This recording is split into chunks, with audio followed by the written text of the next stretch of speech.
할렐루야. 네, 잘 오셨습니다. 이쪽이 비었네, 살짝. 건너오셔도 돼요. 네, 제가 이렇게 볼 때 그래야 좋아요. 네, 벌써 7번째입니다. 오늘 하나님을 아는 지식의 영광 7번째. 다음 주면 8번째. 벌써 2달을 하네요. 시간 정말 빨리 가는 것 같아요. 오늘도 말씀 가운데 또 강의 가운데 함께 은혜가 되길 예수님의 이름으로 축복합니다. 같이 기도하고 시작하겠습니다. 온라인으로 참여하시는 분들도 함께 기도하면 감사하겠습니다. 기도합니다. 하나님 감사드립니다. 벌써 7번째 강의가 시작합니다. 하나님의 은혜로 계속해서 주님을 알아갈 수 있도록 인도하여 주시고, 특별히 오늘은 사랑이라는 주제로 우리가 하나님을 더 알아가길 원합니다. 사랑이 넘치는 시간이 되게 하시고 주님의 그 풍성한 사랑이 우리 안에 가득할 수 있도록 인도하여 주셔서 우리가 그 사랑의 주님을 붙잡는 시간이 될 수 있도록 인도하여 주시옵소서. 저녁 시간이라 또 심신이 피곤한 가운데 있지만 하나님께서 은혜를 주셔서 우리가 지치지 않게 하시고 말씀을 사모하는 그 갈망함을 더욱더 불러 일으켜 주셔서 그 성령님의 인도하심 따라 순종하는 시간이 될 수 있도록 축복하여 주시옵소서. 온라인으로 참여하는 귀한 성도님들도 주님께서 동일한 은혜로 허락하여 주셔서 비록 우리가 교회에서 함께하진 못하지만 있는 자리에서 주님을 찬양하게 하시고 있는 자리에서 주님을 알아가는 귀한 시간이 될 수 있도록 인도하여 주시옵소서. 감사드리며 예수님의 이름으로 기도드립니다. 아멘. 할렐루야. 네, 하나님은 사랑이십니다. 우리 옆에 분하고 같이 인사할까요? 하나님은 사랑이십니다. 네, 감사합니다. 오늘 사랑의 하나님을 아는 지식으로 우리 같이 말씀을 좀 나누려고 합니다. 우리가 하나님을 생각하고 하나님에 대해 말할 때 100번 말해도 또 1000번 말해도 10,000번 그 이상을 말해도 계속해서 부를 수 있는 말은 하나님은 사랑이십니다입니다. 하나님은 사랑이시다라는 이 말 자체는 우리가 전혀 질리지도 않고 항상 은혜가 되는 것 같아요. 하나님은 사랑이십니다 해서 막 그거 싫고 막 이런 분 혹시 계세요? 없죠. 네, 믿음의 자녀라면 이 단어는 수천 번, 수만 번을 불러도 전혀 어색하지 않은 단어인 거죠. 근데 이게 인간한테 쓰여지면 계속 유지가 될 수 있을까요? 불가능한 거예요. 불가능. 하지만 하나님은 사랑이십니다. 아멘. 하나님은 사랑 자체이시기 때문에 이 단어가 전혀 어색하지 않은 거예요. 우리의 삶을 풍성하게 해주는 지식 가운데 하나님의 사랑에 대한 지식이 가장 풍성한 지식입니다. 그리고 하나님을 믿는 것과 하나님의 사랑을 아는 것은 서로 연결이 되어 있습니다. 우리가 하나님을 믿을 때 비로소 하나님의 사랑을 알게 돼요. 그러니까 믿음이 없으면 사랑을 몰라요. 하나님이 우리가 말씀을 볼 때 이걸 이해를 하십니까? 이거는 이해로 설명이 안 되는 하나님 말씀이잖아요. 죽은 사람이 살아났다. 이게 말이 안 되는 내용. 사람이 물을 걷는다. 홍해바다가 갈라진다. 말이 안 되지만 이건 어떻게 해요? 이해의 말씀이 아니고 믿음에 관한 거죠. 예. 그러니까 말씀이 믿어진다는 건 내가 누구를 믿는다? 하나님을 믿는다. 하나님을 믿기 때문에 결국엔 무엇을 깨닫는 거예요? 하나님은 사랑이시다는 걸 알게 되는 거죠. 그러니까 믿음이 있기 전에는 하나님의 사랑이십니다. 아무리 설명해도 이게 이해가 될까요? 안 될까요? 안 돼요. 그러니까 믿는 자는 하나님은 사랑이십니다 라고 이야기를 했을 때 하나님의 자녀된 자들이 깨달을 수 있는 거죠. 그래서 이 믿는 게 중요해요. 그래서 요한일서 4장 16절 말씀에 하나님이 우리를 사랑하시는 사랑을 우리가 알고 믿었노니 하나님은 사랑이시라. 아멘. 하나님이 우리를 사랑하시는 그 사랑을 우리가 알고 믿었다 이렇게 이야기합니다. 우리 온라인으로 또 참여하는 성도님들 또 이 시간 모이신 분들은 다 하나님을 믿으시는 자들 맞으시죠? 네, 그래서 하나님은 사랑이심을 우리가 더욱더 누릴 수 있고 알아가야 되는 거죠. 오늘 그런 풍성한 시간이 되길 또 예수님의 이름으로 축복합니다. 하나님은 사랑이십니다. 그런데 우리가 삶을 살아가다 보면 하나님의 그 사랑보다는 하나님의 능력을 더 구할 때가 많이 있어요. 하나님의 사랑을 물론 우리가 중요하기도 하지만 때로는 하나님의 사랑보다 당장 필요한 게 우리에게 필요한 게 있으니까 결국에는 하나님의 능력을 구할 때가 많이 있습니다. 자녀들이 저도 이제 자녀가 셋 있으니까 집에 갈 때 아빠를 사랑하는 마음은 있지만 아빠가 무언가를 들고 가면 아이들이 저를 사랑한다고 먼저 올 것 같아요? 아니면 이 뭘 사가는 그 물건을 그렇죠, 네. 이게 우리들의 모습하고 비슷하다는 거예요. 네. 되게 신기해요. 3명 다 그렇더라고요. 사랑 뭐 뭔가를 이렇게 선물을 사갖고 들어가면요, 사랑하는 아버지 오셨습니까? 먼저 아버지한테 안기고 뽀뽀하고 이런 거 전혀 없어요. 뭔가 들고 가잖아요.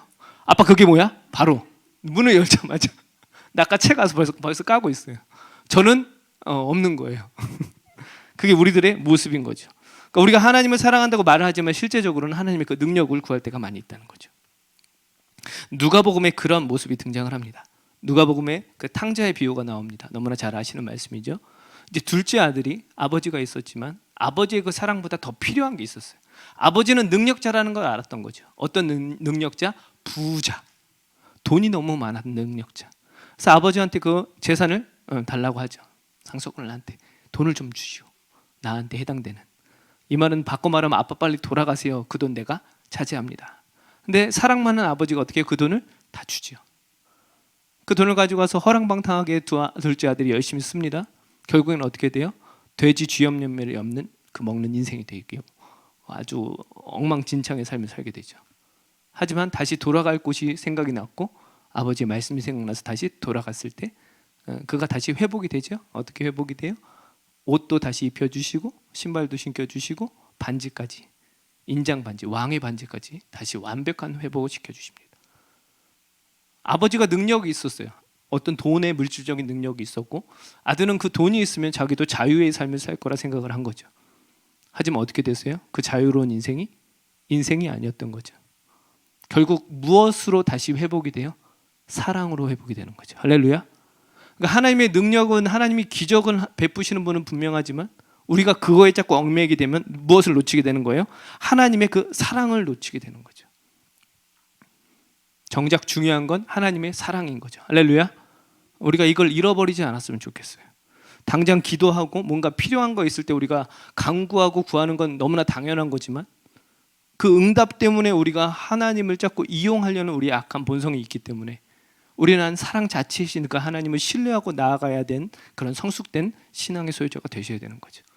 그런 분들이 되길 예수님 이름으로 축복합니다. 네. 어떤 하나님께서 응답하고 이런 결과적인 것이 아니고 하나님 사랑의 자체의 그 하나님을 붙드시고 의지하시고 나아가는 그런 삶이 되길 바랍니다. 그것을 깨달은 사도 바울이 하나님의 사랑에 대해서 많이 기록을 합니다. 특별히 오늘은 사도 바울이 하나님을 사랑하고 하나님의 사랑이 어떤 건가에 대해서 말씀을 기록했는데 특별히 에베소서 말씀을 통해서 오늘 전체적인 강의를 좀 나누려고 해요. 사도 바울은 하나님의 그 사랑을 직접 경험했잖아요. 예수님도 직접 만났고 많은 삶을 또 많은 경험을 하나님의 사랑 가운데 그가 행하기 시작합니다. 그래서 에베소서에 그 말씀을 기록했는데 이따 같이 한번 살펴볼 거예요. 그러면 사도 바울이 찬양하고 있는 그 하나님의 사랑은 과연 어떤 사랑일까? 사도 바울이 에베소서를 기록할 때는요, 사도 바울이 어디 있었을까요? 어디 있었을까요? 에베소서는 옥중서신입니다. 어디 있어요 그러면? 감옥에 있었을 때, 감옥에 있는 현재 상태임에도 불구하고 그는 말씀을 은혜로 나누는데 무엇이 기록되고 있다고요? 하나님은 사랑이시다. 좀 안 맞죠? 자기 삶이 뭔가 잘 되고 뭔가 풍성한 삶 가운데 어떤 좋은 위치에서 편안한 가운데 하나님은 사랑이십니다 이렇게 쓰면은 뭔가 맞는 것 같지만 지금 현재 위치는 어디라고요? 감옥이라고요. 지금 시대의 감옥처럼 어떤 환경이 좋은 시스템이 아니죠. 그 당시 감옥은 그야말로 완전 그냥 아무것도 없는 완전 냄새나는 곳, 더러운 곳, 피부병이 그냥 걸릴 수밖에 없는 그런 환경임에도 불구하고 바울은 어떻게 해요? 하나님은 사랑이십니다 이야기를 하는 거죠. 바울은 수많은 어려움을 겪었습니다. 특별히 루스드라에 이렇게 말씀을 전하려고 왔을 때 사람들이 돌을 던져서 바울을 함부로 합니다. 죽은 줄을 알고 밖으로 바울을 내놓죠. 성 밖으로. 죽었다 해서 밖으로 던져버린 거예요. 근데 바울이 죽었어요? 안 죽었어요? 안 죽었어요. 살아나서 다시 일어나서 다시 어디로 들어가요? 또 루스드라로 또 들어갑니다. 그러니까 돌에 맞아서 거의 죽을 뻔했는데도 불구하고 다시 들어가는 그의 인생. 그런 고난과 수치와 그런 어려움을 당함에도 불구하고 그의 입술에는 계속 무엇이 고백돼요? 하나님은 사랑이십니다. 그럼 바울이 그렇게 깨달았던 사랑의 진리는 과연 무엇일까? 그게 오늘의 핵심의 주제입니다. 사도 바울이 고백한 그 사랑의 고백들이 우리들의 고백이 되었으면 좋겠습니다. 우리들의 그 진실한 고백. 먼저 1번입니다. 1번. 이제 프린트물 보시면 돼요. 1번. 하나님의 사랑은 예수님을 영접할 때 깨달을 수 있습니다. 예수님을 영접할 때 깨달을 수 있습니다. 에베소서 3장 16에서 19절이 오늘 핵심적인 구절인데요. 사도 바울이 기도하는 내용이에요. 기도의 내용인데 먼저 우리 말씀을 한번 찾아볼까요? 에베소서 3장 16절입니다. 에베소서 3장 16절. 오늘 전체 강의의 큰 틀의 말씀이 에베소서 3장 16절부터 19절까지예요. 16절을 먼저 같이 볼게요. 찾으셨어요? 네, 같이 읽어볼까요? 시작. 그의 영광의 풍성함을 따라 그의 성령으로 말미암아 너희 속사람을 능력으로 강건하게 하시오며. 아멘. 먼저 사도 바울이 기도하는데 어떤 부분을 위해 기도하냐면 너희 속사람을 능력으로 강건하게 해달라, 이런 기도를 합니다. 세상 사람들은 외모에 관심이 많습니다. 눈에 보이는 것에 우리가 관심을 많죠.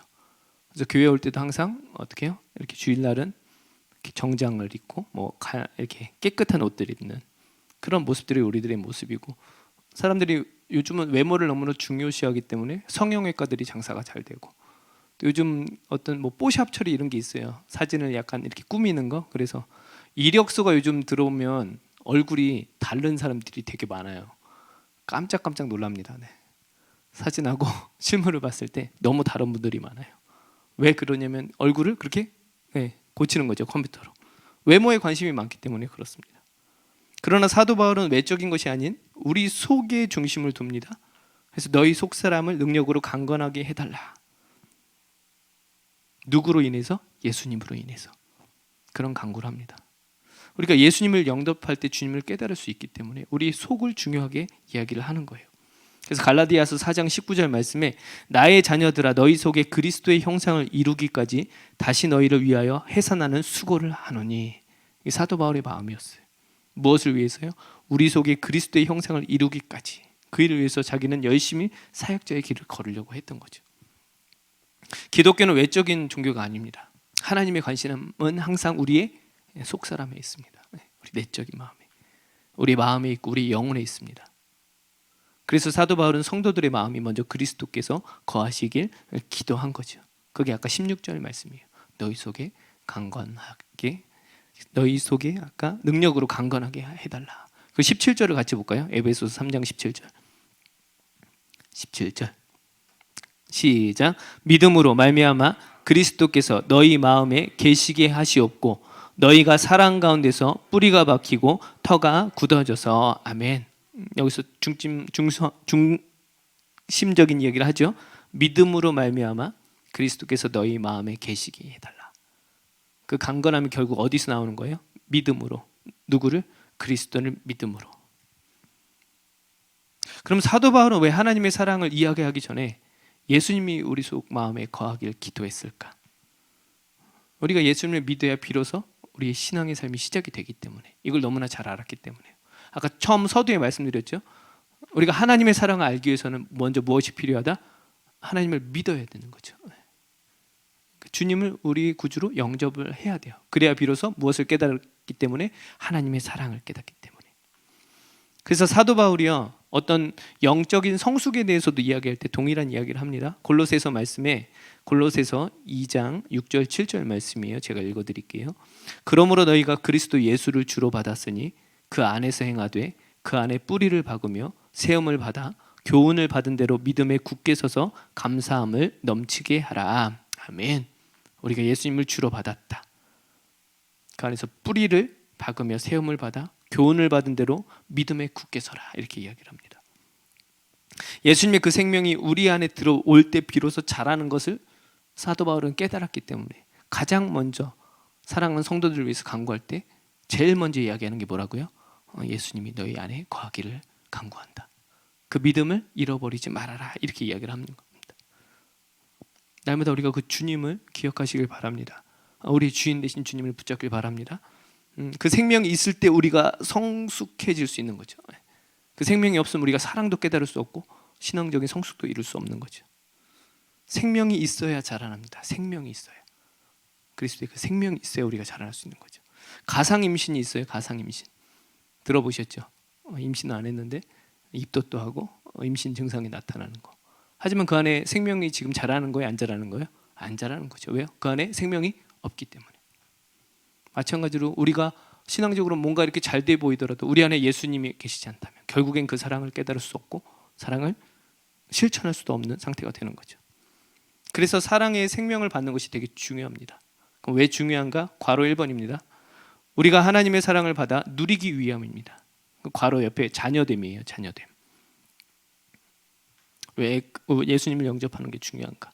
우리가 비로소 자녀됨을 깨닫기 때문에. 내가 누구의 자녀라는 걸? 하나님의 자녀라는 걸. 너무 중요합니다. 부모는 죽어도 자녀들을 사랑합니다. 어떻게 해서든 사랑합니다. 그게 부모의 마음이기 때문에. 하나님이 우리의 아버지가 되신다는 그 확신이 서면 하나님은 어떻게든 나를 사랑하시는 분을 우리가 깨닫게 되는 거죠. 두 번째는요, 우리가 하나님의 사랑으로 사랑하기 위해서입니다. 그 사랑을 받은 자녀들은 그 사랑을 드러낼 수밖에 없는 거죠. 사랑의 생명을 받은 사람은 그 사랑의 생명을 드러내게 됩니다.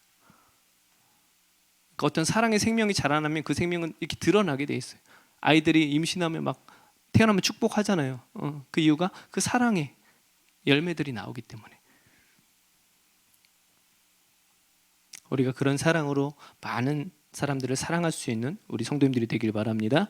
2번입니다. 2번. 우리는 그리스도의 사랑의 터 위에 신앙의 집을 세웁니다. 처음에 사도 바울이 이제 고백한 건 예수님이 우리 안에 거한 그 중점적인 이야기를 하고, 그다음에 두 번째는 우리는 그리스도의 사랑의 터 위에 신앙의 집을 세웁니다. 에베소서 3장 17절 뒷부분 보면요, 너희가 사랑 가운데서 뿌리가 박히고 터가 굳어져서 이렇게 나옵니다. 두 단어가 등장을 해요. 첫 번째는 뿌리고요, 그 다음에 터예요. 그러면 이미지가 좀 생각나는 게 있죠. 뿌리 생각하면 뭐가 생각나세요? 뿌리, 나무가 생각나지 않으세요? 나무를 비유한 거예요. 터는 집, 무슨 건물을 지을 때 기초를 얘기합니다. 그래서 괄호 1번 또 보시면 사랑의 토양에 신앙의 뿌리를 내리십시오. 이렇게. 사랑의 토양에 신앙의 뿌리를 내리십시오. 나무는 어디에 심느냐에 따라 미래가 결정됩니다. 좋은 땅에 심어질 때 풍성한 열매를 맺게 되고, 또 죽은 땅에 심어지면 나무는 자라다 말고 죽습니다. 또 좋은 땅에 심는다 해도 뿌리가 깊이 내려야 오래 살아요. 뿌리가 얕으면 어떻게 해요? 죽어요, 쉽게. 오래된 나무일수록 특징은 뿌리가 깊다는 것입니다. 뿌리가 깊어야 땅 속에서 생수를 끌어올릴 수 있습니다. 뿌리가 깊어야 어떤 환경에도 버텨낼 수 있는 거죠. 뿌리의 깊이와 넓이가 나무의 높이와 또 넓이를 결정합니다. 우리는 견고한 뿌리와 같은 하나님의 사랑으로 지탱하고 하나님의 사랑을 공급받음으로 성장하게 됩니다. 그러니까 우리의 뿌리는 항상 어디에 있어야 되는 거예요? 하나님의 사랑으로 공급을 받아야 되는 거죠. 하나님의 사랑이 우리의 뿌리가 되어야 됩니다. 하나님의 어떤 능력 이런 부분보다 먼저 하나님이 나를 사랑하신다는 그 확신의 뿌리. 할렐루야. 그걸 놓치지 말았으면 좋겠어요. 뿌리만 있으면 어떻게든 살아납니다. 그 사랑의 확신이 겨자씨만하게도 있더라도 다시금 살아날 수 있는 거죠. 얼마 전에 우리 성도님 가게에 가서 점심을 먹고 왔어요. 그래서 이야기를 하는 가운데 이사를 하셨어요. 가게를 이사하셨는데 가게에서 예전 가게에서 이제 선물 받은 나무가 있으셨나 봐요. 그래서 이사를 하려고 이제 그 나무를 봤는데 이제 나무가 죽은 거예요, 말라갖고. 근데 이렇게 약간 장식처럼 할 수 있게끔 나무가 약간 하얀색으로 좀 이쁘게 모양이 돼 있어서 버릴까 하다가 버리지 않고 다시 이쪽 가게로 이사하면서 옮겨놓은 거죠. 근데 혹시나 몰라서 죽은 나무예요. 밑에 그래도 흙을 깔고 물을 주신 거예요. 먼저 말씀하시더라고요. 나무가 이렇게 있는데 옆구리에서 새싹이 나오기 시작했어요. 그때 궁금하신 분은 어느 가게인지 개인적으로 찾아오세요. 정말 신기하더라고요. 나무가 완전 죽은 나무에 그냥 가게에 그냥 이렇게 모양처럼 해놓은 그런 상태, 하얘요. 나무가 그냥 죽어서. 근데 그 옆으로 이렇게 새싹이 이렇게 옆구리로 정확하게 이렇게 나오고 좀 가닥가닥 자라고 있더라고요. 무엇이 살아있는 거예요? 뿌리가 살아있는 거죠. 우리가 죽은 것 같고 힘이 없고 아무리 환경이 어렵고 낙심되더라도 주의 사랑의 그 뿌리가 조금이라도 있으면 뿌리는 자라납니다. 자라납니다. 물을 찾아 자라납니다. 생명수이신 그 주님을, 그 주님의 사랑을 깨닫는 자는, 믿는 자는, 확신하는 자는 반드시 자라납니다. 이 사랑의 뿌리는 절대 놓치시면 안 돼요. 아셨죠? 꽉 붙잡고 다니셔야 됩니다. 두 번째, 괄호 2번입니다. 반석 대신 그리스도의 사랑 위에 집을 건축하십시오. 반석 대신 그리스도의 사랑 위에 집을 건축하십시오. 집을 지을 때 가장 중요한 것은 기초입니다. 기초가 튼튼해야 고층 건물이 올라갈 수 있습니다. 성경은 예수님이 견고한 터 반석이라고 분명히 이야기를 합니다. 말씀 한번 찾아볼까요? 고린도전서 3장 11절입니다. 에베소서는 이렇게 줄로 찝어놓으시고 고린도전서 3장 11절.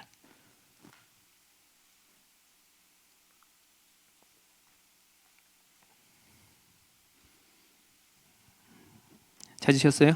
같이 볼까요? 시작. 이 닦아둔 것 외에 능히 다른 터를 닦아둘 자가 없으니 이 터는 곧 예수 그리스도라. 할렐루야. 반석이신 예수 그리스도 위에 서면 우리 사랑이 견고하게 설 수 있다는 거죠. 기초가 든든한 집은 신뢰할 수 있습니다. 의지할 수 있습니다. 안전하기 때문에 그래요. 안전하기 때문에.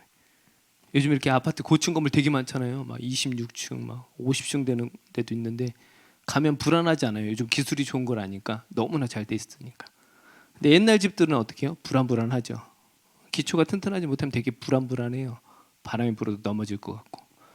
제가 어제 강의 준비하면서 옛날 시골에 초가집 생각나더라고요. 제가 이래봬도 초가집에서도 살았습니다. 제 시골에 초가집이었어서 붓도 막 아궁이 뭐 다 해봤어요. 지푸라기 해서 이렇게 아궁이 불 때서 밥도 도와드리고 어렸을 때. 근데 그런 집들은 튼튼할까 튼튼하지 않을까요? 불안불안해요. 네, 허름하고. 근데 예수 그리스도의 반석으로 단단하게 지어진 집은 어떻게 해요? 탄탄한 거죠. 아까도 이야기한 거 한 번 더 이야기할게요. 물론 우리가 하나님의 그 탄탄한 반석의 능력을 의지할 수 있지만 더 중요한 게 뭐라고요? 무엇을? 사랑. 사랑. 능력이 신뢰의 온전한 요소가 될 수는 없습니다. 어떤 마귀도 능력을 행하기 때문에 그래요. 마귀도. 우리가 분별 못하면 마귀도 능력합니다. 마귀도 방언 주는 거 아세요? 기도원 가서 귀신 방언 받아오신 분들도 계세요. 마귀도 방언 줍니다. 출애굽 때 그 10가지 재앙을 하나님께서 허락하십니다. 그거는 그 이집트에 있던 10가지 모든 우상을 파하신 거거든요. 그래서 10가지 재앙, 피개의 파악, 도구, 매역장 이렇게 외웠거든요. 전. 근데 마술사들이 따라합니다. 몇 가지 재앙은요? 2가지 재앙은. 개구리는 2개는 따라해요. 요술사들이. 그러니까 마귀도 능력이 있는 거예요, 없는 거예요? 있는 거죠. 그러니까 우리가 함부로 능력만 쫓아다니다 보면 하나님의 사랑을 잃어버리게 되고 결국에 그 능력에 빠져서 이상하게 되는 경우가 되게 많아요. 우리는 그러지 않았으면 좋겠어요. 그 사랑을 붙잡을 때 우리가 그런 분별력이 생기고 흔들리지 않을 수 있는 거죠. 왜요? 예수 그리스도의 사랑의 그 반석이 우리를 요동치지 않게 하기 때문에. 저 어렸을 때만 해도 그런 거 많이 있었거든요. 실제로 교회에서 어디로 기도 받으러 갔나, 누가 능력 있으니까 가서 기도 받아야 된다, 이런 것들 되게 많았어요. 저도 부모님 따라서 그렇게 좀 몇 번 막 기도 받으러 가고 그랬던 것 같아요. 근데 그거는 물론 하나님께서 그렇게도 역사도 하겠지만 성경을 보다 보니까 그거는 성경적이지 않은 경우가 더 많은 거죠. 내가 하나님의 자녀잖아요. 우리가 하나님의 자녀라면 내가 간구하고 내가 기도하면 하나님께서 응답해 주시는 거죠. 누가 능력이 있다고 뛰어나고, 근데 그분은 하나님은 아니잖아요. 우리가 그런 분별력 있는 믿음의 또 사람들이 되었으면 좋겠어요. 지금 이 시대는 이런 능력을 쫓아서 사는 사람들이 너무나 많기 때문에 우리가 아차하면 막 이단으로 갈 수가 있습니다. 하지만 하나님의 그 진리의 사랑을 붙잡고 계시면 그 분별력이 생길 수 있는 거죠. 그런 믿음의 소유자가 되길 바랍니다. 3번입니다. 3번. 지식에 넘치는 그리스도의 사랑을 아는 것이 지혜입니다. 지식에 넘치는 그리스도의 사랑을 아는 것이 지혜입니다. 사도 바울은 성도들이 지식에 넘치는 그리스도의 사랑을 알도록 기도합니다. 에베소서 3장 18절이에요. 다시 에베소서로 와서 18절 같이 읽어볼까요? 시작. 능히 모든 성도와 함께 지식에 넘치는 그리스도의 사랑을 알고. 아멘. 사도 바울은 그 지식을 아주 소중하게 여긴 사도입니다. 공부를 또 잘했잖아요. 가말리아 학문에서 아주 뛰어난 학문을 배웠고, 그러니까 지식의 그 소중함을 알았어요. 하지만 그 사랑을 겸비하지 않은 지식은 위험한 걸 깨달았습니다. 잘못된 지식은 사람을 교만하게 만든다는 것을 알았기 때문에. 사도 바울이 그 사역을 잘했습니다. 그리고 막 복음 전파도 잘했어요. 근데 한 군데서 실패한 데가 있어요. 성경에 사도행전에 보면은 아덴이라는 곳에서는 실패합니다. 몇 사람만 하나님을 영접합니다. 왜 실패한지 아세요? 아덴이 어디냐면 아테네, 그리스. 그래서 아테네, 그리스 하면은 그 지혜와 지식의 사람들이 뭉쳐진 곳이에요. 뭐 알지 못하는 신까지 막 있던 곳. 거기서 사도 바울이요, 가서 복음을 전할 때 본인이 알고 있는 지식으로 어떻게든 설득해 보려고 했던 거예요. 거기서만 유일하게 복음 증거가 잘 안 됐어요. 결국 그 지식이 무엇 때문에? 자기를 교만하게 만들었기 때문에. 지식은 중요하지만 잘못된 지식, 다시 말하면 이 사랑이 없는 지식은요, 하나님의 역사가 일어날 수가 없는 거죠. 그러니까 지식보다도 더 중요한 게 뭐라고요? 이 사랑이라는 거죠. 할렐루야. 네. 고린도전서 8장 1절에 지식은 교만하게 하며 사랑은 덕을 세운다. 고린도전서 13장 잘 아는 말씀이에요. 제가 읽어드릴게요. 모든 지식을 알고 또 산을 옮길 만한 모든 믿음이 있을지라도 사랑이 없으면 내가 아무것도 아니요. 고린도전서도 사도 바울이 기록한 거잖아요. 그러니까 깨달은 거죠. 자기가 직접 경험해서 그래요. 사도 바울은 특별히 자기가 그 알고 있는 수많은 지식, 그 변증이라고 그러거든요. 하나님이 살아계심이 확실하다, 이거를 세상 사람들한테 딱딱 집어서 증명하는 것을 변증이라고 그러는데, 그걸 너무나 잘했던 바울임에도 불구하고 그 자기가 갖고 있는 걸로 나아가다가 실패한 경우가 있었습니다. 그 안에 무엇이었었기 때문에? 사랑이 없었기 때문에. 나중에 그 사랑을 깨닫고 기록하고 경험했던 것을 기록했던 게 말씀으로 나온 거고, 사랑이 없으면 아무것도 아닙니다. 다시 말하면 그럼 중요한 것은요, 이 사랑 가운데 겸비한 지식이라는 거죠. 그게 온전한 지식이 될 수 있는 거죠. 그리스도의 사랑에 대한 지식이 필요합니다. 우리가 누군가를 사랑하기 위해서는 알아야 되잖아요. 그죠? 그 그리스도의 그 사랑에 대한 지식을 풍성히 알 때 비로소 하나님의 자녀답게 살아갈 수 있는 거죠. 아는 것만큼 또 사랑할 수 있고요, 사랑하는 것만큼 알 수 있습니다. 제가 아내랑 결혼한 지 24년 됐고 20살에 만났어요. 20살에 만났을 때 41이니까, 그죠? 제가 혼자 지냈던 날보다 둘이 같이 지낸 날이 이제 역전이 됐죠. 21년 뒤집었으니까. 올해 만났어요. 올해. 근데 많이 싸우기도 했어요. 많이 싸우기도 했을 때 제가 싸울 때마다 좀 이상해서 읽었던 책이 있어요. 5가지 사랑의 언어라는 책이 있는데 혹시 읽어보셨어요? 꽤 오래전에 나왔는데 제가 20대 초반에 읽었던 걸로 기억하거든요. 그러니까 거기는 무슨 내용이냐면, 그러니까 5가지 사랑의 언어가 있다는 거예요. 그러니까 인정하는 말 1번은, 2번은 함께하는 시간, 선물, 봉사, 스킨십, 이렇게 5가지가 있는데 사람마다 자기가 원하는 사랑이 다르다는 거죠. 그러니까 이게 잘 안 맞으면 싸우는 거예요. 그러다가 이런 책도 보고 연구를 하는 가운데 이제 깨달았죠. 저희 사모는 함께하는 걸 사랑으로 느껴요. 그러니까 제가 바빠서 밖에 있으면 여기는 사랑 못 받고 있는 거예요. 그러니까 무슨 일이 있어도 어디로 가야 돼요? 전 집으로 가야 돼요.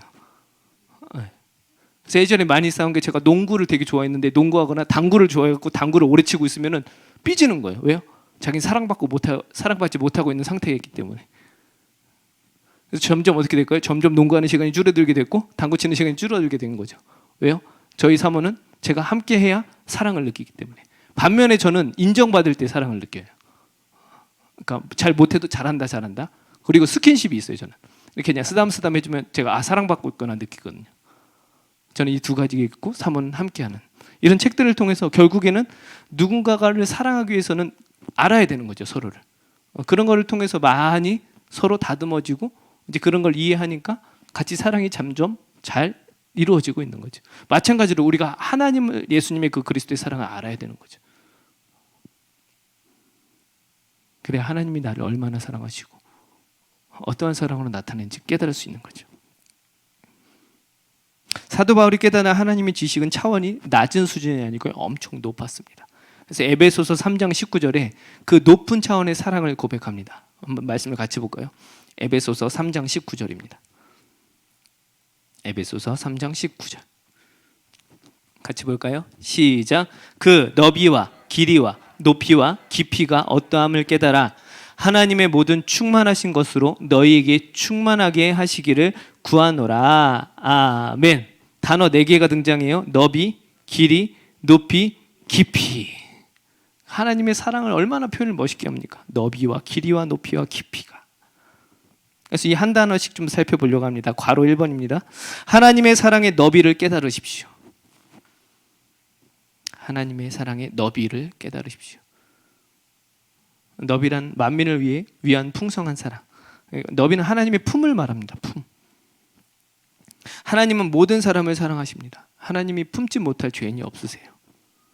하나님의 사랑은 만민을 위한 사랑입니다. 아브라함에게 이미 말씀을 하셨어요. 창세기 22장 18절 말씀에 또 내 씨로 말미암아 천하 만민이 복을 받으리니 이는 내가 나의 말을 준행하였음이니라 하셨다 하니라. 천하 만민이 복을 받을 것이다. 예수님께서도 제자들에게 온 천하에 다니며 만민에게 복음을 전하라고 하십니다. 마가복음 16장 15절에 또 이르시되 너희는 온 천하에 다니며 만민에게 복음을 전파하라. 그러니까 하나님의 그 사랑의 너비는요, 그 품은요 헤아릴 수 없는 거죠. 이 사실을 깨달은 이사야가 고백을 합니다. 이사야 66장 11절 말씀에 제가 읽어드릴게요. 너희가 젖을 빠는 것 같이 그 위로하는 품에서 만족하겠고 젖을 넉넉히 빤 것 같이 그 영광의 풍성함으로 말미암아 즐거워하리라. 그 엄마의 그 젖가슴의 그 풍성함에 대해서 하나님을 이야기를 합니다. 이처럼 하나님의 그 품은 풍성하고 흘러 넘치는 사랑입니다. 하지만 우리 죄성, 우리 스스로 하나님의 그 하나님의 사랑을 받을 수 없다고 막 생각할 때가 많이 있어요. 우리가 이렇게 한 주간 진짜 죄악 가운데 약간 거하고 막 그러면 주일날 오기가 이렇게 약간 부담스럽고 그러지 않으세요? 막 자신 있게 오세요? 죄를 안 지으신 거죠? 네. 그렇게 당당할 수 없습니다. 의외로 그런 분들이 많이 있어요. 내가 이런 자격으로 주님께 나아갈 수 있을까? 근데 성경은 그렇게 말씀하고 있지 않다는 거예요. 하나님의 그 사랑의 너비, 그 품은 엄청난 거죠. 이걸 깨달을수록 우리는 비록 그러한 상황에서도 주님께 나아갈 수 있어야 되는 거죠. 무엇을 깨닫고? 그 하나님의 그 풍성한 너비의 사랑을 깨달았다면, 내가 비록 큰 죄악을 짓더라도 불구하고 우리는 그 사랑의 품으로 나아갈 수 있어야 되는 거예요. 그 너비의 품. 둘째 아들이 돌아왔을 때 멀리서 아버지가 측은히 여겨 달려가서 그를 안았던 것처럼, 그게 하나님의 품이잖아요. 그 돼지 똥냄새 풀풀 나는, 돼지 똥냄새 얼마나 독한지 아세요? 전 잘 알아요. 저희 외삼촌이 돼지 농장을 해서 잘 알아요. 그럼에도 불구하고 그 똥 묻은, 오물 묻은 그 상태를 품어주시는 그 하나님의 너비의 사랑.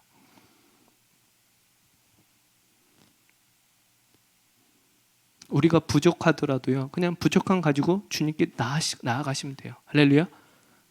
하나님의 사랑을 내가 깨닫는 자라면, 확신하는 자라면 그런 상태에도 그냥 나아갈 수 있어야 되는 거죠. 그런 신앙의 소유자들이 되길 예수님 이름으로 축복합니다. 두 번째입니다. 괄호 2번입니다. 하나님의 사랑의 길이를 깨달으십시오. 길이. 영원한 사랑입니다. 영원한 사랑.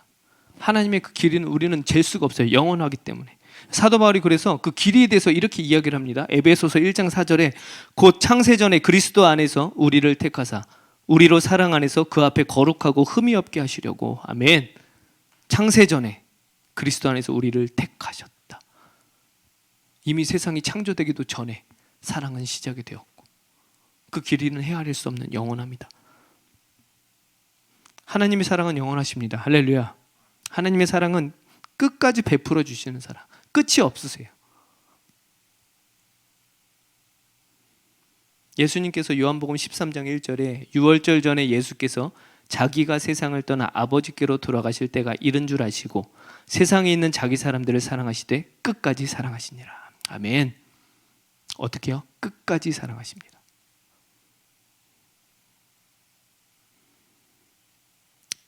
인간적인 사랑으로는 이건 불가능합니다. 아까 뉴스 그 인터넷 기사를 봤는데 그 캐리어 안에 아이 끌고 다니다가 보셨어요? 친엄마는 아니었던 것 같은데 9살짜리 애였고, 어쨌든 그 엄마라는 사람이 43인가 애를 캐리어 속에 질질 끌고 다녔던 거예요. 안타까운 현실들이죠. 네. 하지만 하나님의 사랑은 변하지 않으십니다. 영원하십니다. 또한 하나님의 사랑은 오래 참으십니다. 오래 참으세요. 사도 바울이요 그 제자 디모데한테 이야기를 할 때 하나님이 자기를 위해서 얼마나 오래 참으셨는지 고백을 해줍니다. 디모데전서 한번 찾아볼까요? 1장 16절이요. 디모데전서 1장 16절.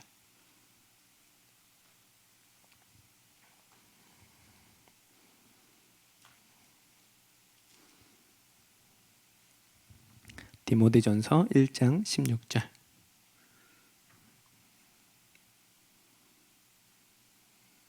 같이 읽어볼까요? 시작.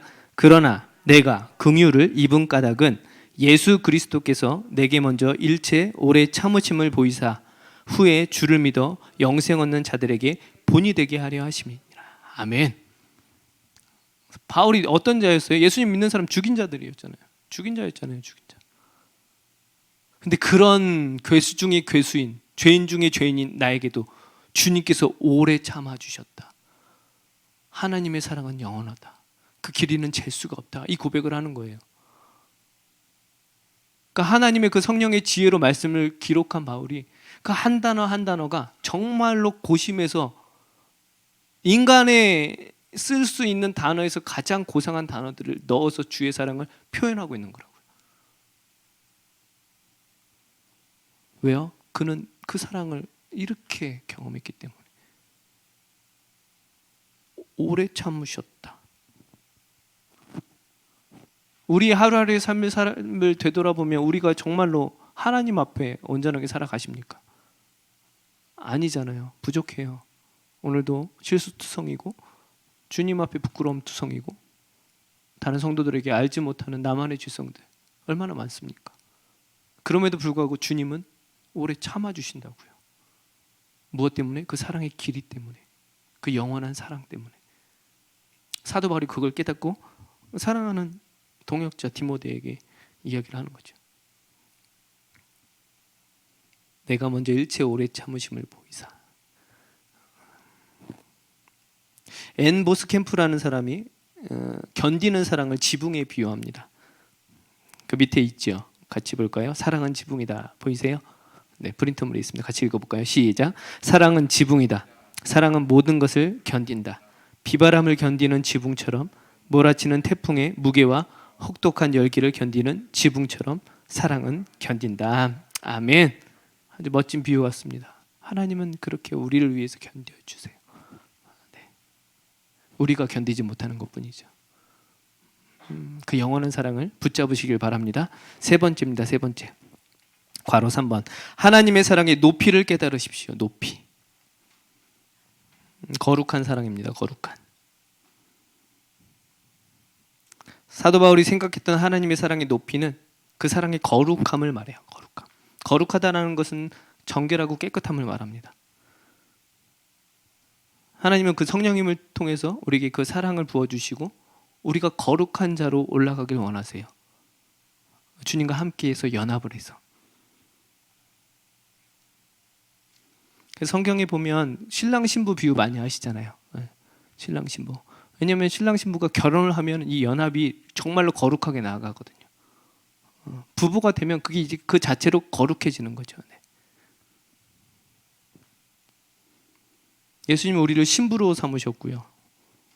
예수님과 연합은 부부됨의 연합과 같은 성스러운 연합이에요. 왜 그런 연합을 우리와 하셨을까? 우리가 누구에게 나아가게 하기 위해서? 하나님께 나아가게 하기 위해서. 무엇을 깨닫게 하기 위해서? 하나님이 그 사랑을 깨닫게 하시기 위해서. 교제하게 하시기 위해서.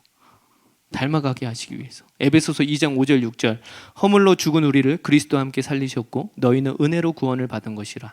또 함께 일으키사 그리스도 예수 안에서 함께 하늘에 앉히시니. 아멘. 그래서 그렇게 우리를 이끌어 주시는 거죠. 하나님의 사랑은 우리를 거룩이라는 높은 차원으로 이끌어 주시는 사랑입니다.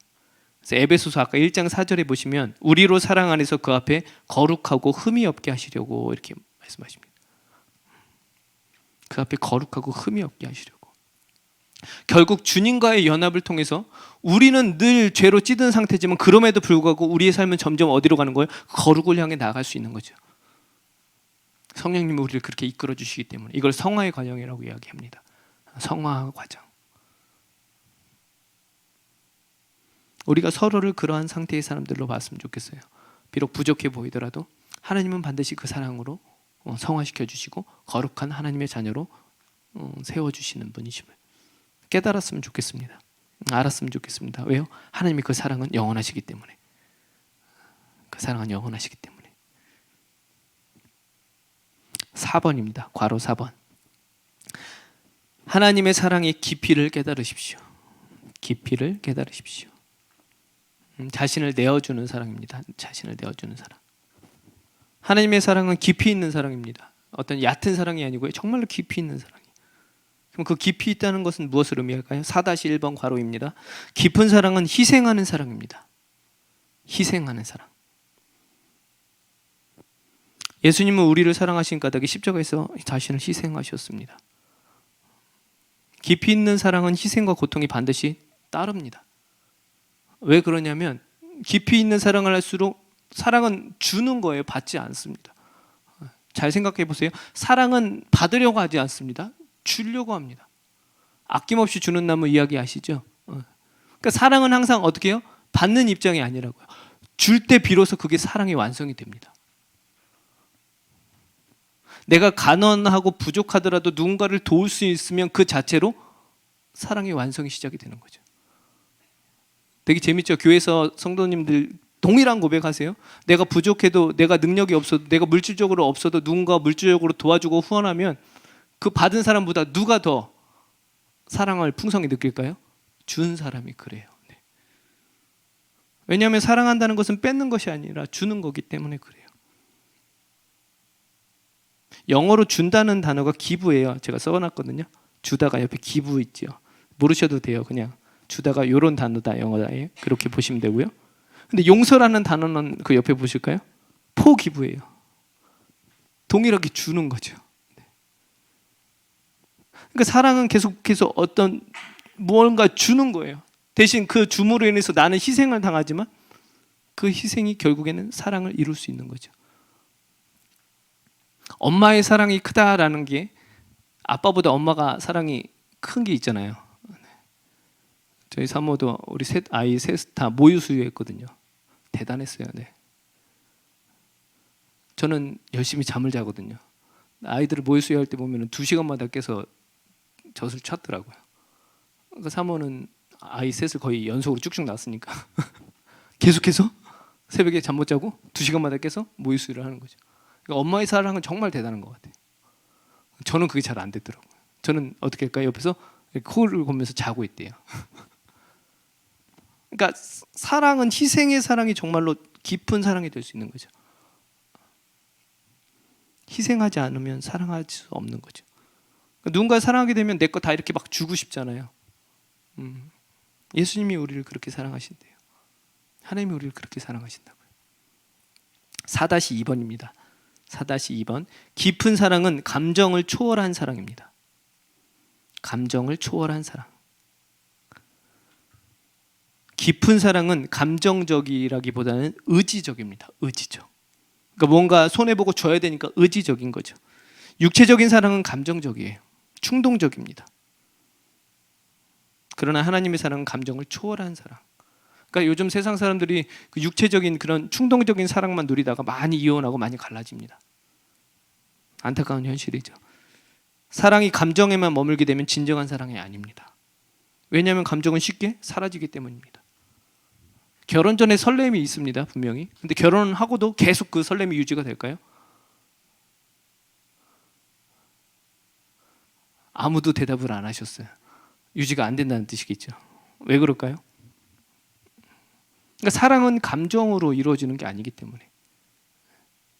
사랑하기로 약속을 하고 언약을 맺었고 결혼을 하면은 이때부터는 책임이 들어가기 때문에 의지적인 부분도 반드시 들어갑니다. 그러니까 이 감정을 초월해야 비로소 진정한 사랑이 될 수 있는 거죠. 책임을 져야 되기 때문에.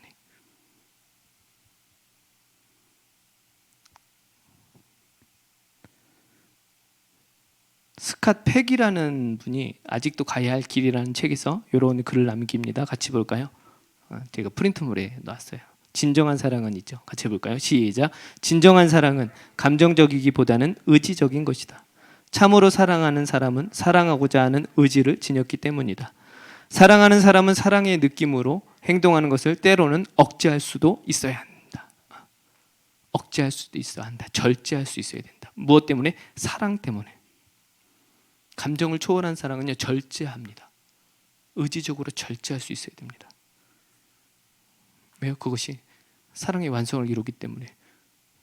근데 너무 놀랍지 않습니까? 하나님이 우리 때문에 우리를 사랑해 주셔서 스스로 절제를 때로는 하신다는 거예요. 하나님이 손해를 보신다는 거죠. 하나님 계속 희생을 하신다는 거예요. 왜요? 사랑 때문에. 이 의지적이란 게 얼마나 쉽지 않은 부분임을 경험하신 분들은 알 거예요. 네.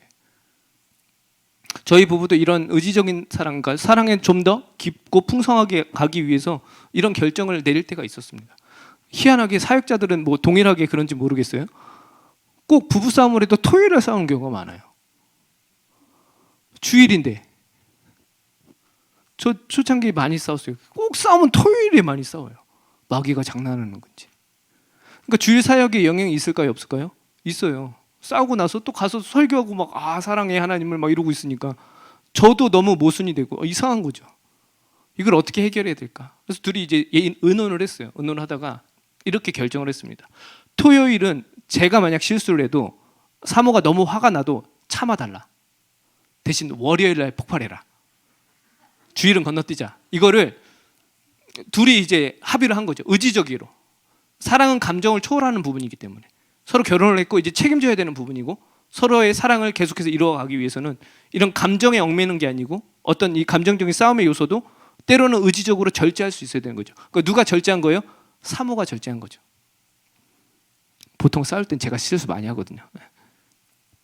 그 결과 어떻게 됐을까요? 토요일 날 싸울 일이 있어도 참아요. 하고 참아요. 그리고 월요일까지 끌고 가잖아요. 이틀 사이에 다 풀려 있어요. 결국에 그 의지적인 결정이 어떻게 되는 거예요? 사랑을 더 아름답게 이끌어가고 저는 저대로 사역에 주일 사역을 잘 감당할 수 있고 또 사모도 사모대로 주일 잘 경건하게 지내고 월요일날 또 풀려서 또 해피해피하게 둘이 지낼 수 있는 거죠. 그러니까 이 부부를 통해서 하나님께서 하나님의 마음을 많이 알려주시는 것 같아요. 이 결혼을 통해서. 근데 강의를 준비하면서 너무 놀라운 게 그 하나님이 스스로 의지적으로 우리를 위해서 절제해 주신다는 거예요. 나 같은 사람을 위해서 하나님이 나를 창조하신 그분이 나 때문에 때로는 참으시고 절제하신다는 거예요. 이건 엄청난 사랑입니다. 보통의 사랑이 아닙니다. 이건 엄청난 사랑이라고요. 한번 생각해 보세요. 나 자신을 위해서 하나님이 절제를 해주신대요. 그것도 의지적으로. 무엇 때문에? 하나님은 사랑이셔서. 그 사랑을 붙잡길 바랍니다. 그러니까 하나님의 초월적인 사랑에 흠뻑 빠지시길 바랍니다. 그래야 비로소 우리가 정말로 그 하나님의 자녀됨의 삶을 살아갈 수 있기 때문에. 세 번째입니다. 4-3이요. 깊은 사랑은 원하는 것보다 필요한 것을 주는 사랑입니다. 서로 원하는 게 있지만 진짜 사랑은 정말 필요한 것을 주는 게 사랑입니다. 사도행전 3장에 베드로가 안전뱅이를 일으킵니다.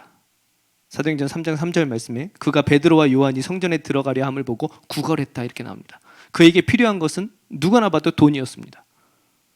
늘 성전 그 미문에 앉아서 구걸했기 때문에. 왜요? 예배드리러 왔다 갔다 하는 수많은 사람들이 있었기 때문에. 거기서 소원이라도 벌리고 있으면 용돈이라도 벌 수 있었기 때문에. 누가 봐도 그에게 필요한 것은 돈이었습니다. 근데 베드로는 그에게 정말 필요한 게 무엇인지 주님께서 지혜를 주셔서 깨닫게 됩니다. 그에게 진짜 필요한 게 뭐였어요? 일어나는 거였어요.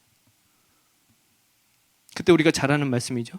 베드로가 이르되 은과 금은 내게 없거니와 내게 있는 이것을 내게 주노니 나사렛 예수 그리스도의 이름으로 일어나 걸으라 하고 오른손을 잡아 일으키니 발과 발목이 곧 힘을 얻고 뛰어서서 걸으며 그들과 함께 성전으로 들어가면서 걷기도 하고 뛰기도 하며 하나님을 찬송하니 아멘. 그에게 진짜 필요한 건 걷는 거였습니다. 더 필요한 건 구원받는 거였고요. 무엇이요? 사랑이 그 필요를 채워준 거죠. 하나님은 반드시 우리의 필요를 채워주십니다. 할렐루야. 왜요? 사랑하시기 때문에. 반드시 채워주시는 분이십니다. 복음이면 충분합니다라는 책이 있습니다. 기회 되면 한번 읽어보세요. 어떤 선교사님이 책인데 일반 일을 하다가 선교사가 되기로 마음 먹고 사역을 하는 거예요. 제가 또 오래되고 한 10년 전에 읽은 것 같은데 케냐인가 아마 어디를 선교를 하는데 근데 그 내용인 즉슨 이거예요. 복음이면 충분합니다. 그래서 그동안 잘못된 선교 정책들, 그러니까 무언가 선교하러 가서 사람들이 모이잖아요. 근데 이제 뭐 먹을 거나 이런 것들을 잔뜩 가져가잖아요, 선물로.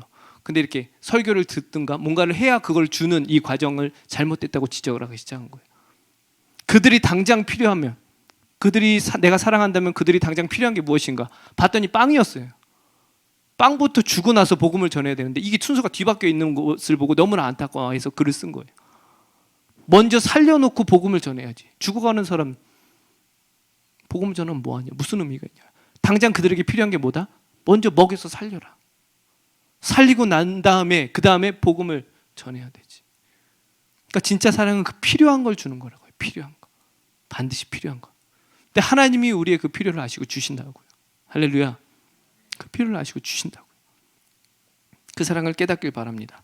한 번도 주지 않으신 적이 없으십니다. 네 번째입니다. 4-4 이제 마지막입니다. 깊은 사랑은 기도 응답을 지체하심으로 성숙하게 하는 사랑입니다. 하나님은 필요한 것을 반드시 주시기도 하지만 일부러 지체하시기도 합니다. 왜요? 우리를 더 성숙하게 하기 위해서. 요한복음 11장에 죽은 나사로가 살리는 본문이 나옵니다. 마르다와 마리아가 먼저 예수님께 가서 우리 지금 오빠가 병들었다. 빨리 와서 고쳐달라. 근데 예수님께서 일부러 천천히 가시죠. 그곳에서 이틀을 더 유하셨다. 성경에 보니까. 왜 일부러 더 기다렸을까요? 성경에 분명히 나옵니다. 나사로를 죽었다가 다시 살리는 것이 하나님의 영광을 드러내기 위해서 일부러 지체하신 거죠. 하나님 때로는 우리를 그렇게 일부러 지체하실 때가 있는 거죠. 왜요? 더 큰 하나님의 사랑을 보여주시기 위해서. 하나님의 사랑의 그 위대함은 당장 병이 걸렸는데 병을 고치는 정도가 아니고 죽은 자까지도 살릴 수 있는 그 사랑의 능력임을 보여주시기 위해서 일부러 지체하신 거죠. 그러므로서 우리의 그 영적 근육을 더욱더 키우기 위해서, 단단해지게 하시기 위해서. 왜요? 그 사랑을, 확고한 사랑을 꺾이지 않게 하시기 위해서. 요셉을 사랑하셨지만 10년 넘게 고통을 주십니다. 수많은 어려움, 요셉의 인생에서. 다윗도 마찬가지로 10년 넘게 도망자의 삶을 살아갑니다. 왜 기도에 응답하지 않으셨을까? 어떤 어려움도 사랑으로 견뎌낼 수 있는 그 근육을 키워주시기 위해서. 우리에게도 때로는 기도 응답이 되지 않는 것처럼 보일 때가 있지만 하나님의 사랑은 한 번도 실수한 적이 없으십니다. 한 번도 그 사랑을 우리에게서 걷어 가신 적이 한 번도 없으십니다. 기다리세요. 하나님의 사랑을 붙잡고 그냥 기다리세요. 그럼 반드시 하나님께서 영적인 근육을 키워주시는 거죠. 그때부터요, 그 사랑의 확신이 있으면 자유롭게 될 수 있습니다. 내 환경과 감정과 상관없이 그 사랑을 힘입어 나갈 수 있게 되는 거죠. 기타를 치면 손가락에 굳은 살이 새기는 거 아시죠? 저는 여기 항상 굳은 살이에요. 처음에는 이게 됐을까요? 아니요. 수없이 기타를 쳤습니다. 그러다 보니까 여기 굳은 살이 배겼어요. 지금은 아무 때나 쳐도 아프지 않습니다. 왜요? 굳은 살이 돼 있으니까. 우리가 주님에 대한 그 사랑의 확신이 굳은 살이 배겨지면 어떤 것에도 흔들리지 않을 수 있게 되는 거죠. 왜요? 단단해지니까. 그러니까 하나님의 사랑이 확고해지면요, 사람들이 자유해집니다. 자유로워져요. 그게 사랑의 증거 중에 하나거든요. 이렇게 움츠려들지 않아요. 자신 있게 나아갑니다. 당당하니까. 왜요? 그 부분에 대해서 내가 확실하니까. 어떤 어려움이 있어도 쓰러지지 않습니다. 일어날 수 있습니다. 제가 사역 초창기에는 이런 원고 쓰는 걸 너무 힘들어했어요. 이거 10장 쓴 거거든요. 글을 쓰는 재주가 없었기 때문에 이렇게 어떻게 풀어나가는지를 몰랐어요. 근데 하나님께서 훈련시켜 주시더라고요. 단단하게. 전도사 때 담임 목사님이 바뀌셨어요. 설교학, 외국에서 설교학 박사님이 담임 목사님으로 오셨는데 전도사 때 이제 원고를 저는 그때는 안 하고 한 뭐 돼지 두세 개 쩍쩍 끄적끄적하고 유년부 애들 설교할 때라. 근데 오시자마자 설교 원고를 제출하라는 거예요. 설교학 박사시니까 이렇게 체크해 주겠다고. 이게 목사님 딴에는 도움을 주기 위해서 일단 그런 말씀을 하신 거겠죠. 근데 전도사인 저희 입장에서는 이거 죽을 맛이죠. 이제 큰일 났다. 큰일 났다. 이거 어떻게 되냐. 원고를 써본 적이 없으니까 이제. 근데 어떻게 해요? 해야 되잖아요. 그때 유년부 설교 준비할 때 10시간 걸렸어요. 한 편 나오는데. 원고 쓰느라. A4 2장 쓰는데 10시간이요. 이해가 안 되시죠? 근데 하나님께서 그렇게 1년을 훈련시키시더라고요. 1년 동안 두 번 체크해 주셨어요. 그러니까 2번 보셨다는 뜻이에요. 근데 저는 1년 동안 계속 낸 거죠. 그 단단함이 결국 어떻게 됐을까요? 저만의 설교 틀이 나오게 됐어요. 지금은 자유롭게 그 틀에 설교를 이렇게 쑥쑥쑥 넣으면 금방 설교가 원고가 작성이 됩니다. 이렇듯 하나님께서는요, 우리의 어떤 단단함을 위해서 훈련시켜 주시는 거예요. 왜요? 그 사랑이 흔들리지 않게 하시기 위해서. 사랑이 흔들리지 않게 하시기 위해서. 집 떠난 그 둘째 아들이 아무리 어렵고 아무리 타락하고 아무리 막 나간다 해도 그 사랑의 뿌리 하나가 있었기 때문에 다시금 어디로 간 거예요? 아버지께로 가는 거죠. 그 자그마한 뿌리 하나라도 하나님께서는 우리에게 유지시켜 주기 위해서 때로는 우리를 기도 응답을 하지 않음을 통해서 훈련시켜 주신다는 거예요. 그것 또한 뭐인 거예요? 그러니까 사랑인 거죠. 네. 말씀을 정리하겠습니다. 우리는 하나님의 사랑 안에서 가장 안전합니다. 하나님의 사랑 안에서 가장 부유하게 되고요. 하나님의 사랑 안에서 모든 상처와 부서짐이 축복이 됩니다. 이 구절이 너무 좋습니다. 모든 상처와 부서짐이 축복이 됩니다. 하나님의 사랑은 영원합니다. 그 영원한 사랑 가운데 날마다 하나님의 자녀로 귀한 축복을 누리시는 우리 성도님들이 되길 예수님의 이름으로 축복합니다. 축복합니다. 같이 기도하겠습니다. 기도하겠습니다.